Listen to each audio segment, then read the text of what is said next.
Hello কৃষক ভাইরা,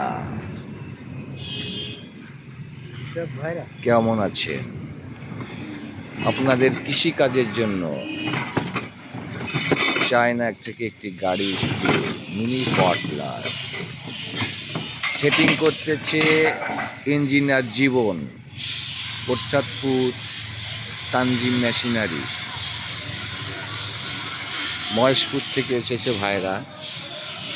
আগে একটা গাড়ি নিয়েছে, পারফরমেন্স ভালো, আবার একটি গাড়ি নেবে কাদায় চাষ করার জন্য। কৃষকের চাষের সেরা গাড়ি, নির্ভরযোগ্য গাড়ি। আপনাদের যাদের গাড়ি প্রয়োজন, আপনারা কোটচাঁদপুর মেন বাস স্ট্যান্ড বনবিভাগের সামনে তানজিম মেশিনারিতে যোগাযোগ করুন। এখানে পাচ্ছেন যাবতীয় প্রকারের মিনি পটলার, ঘাস cutting machine, welding machine, irrigation pump, সেচ পাম্প, ওয়াইসি মোটর, সমস্ত হার্ডওয়্যার টুলস, যাবতীয় মালামাল এখানে। সবাইকে ধন্যবাদ।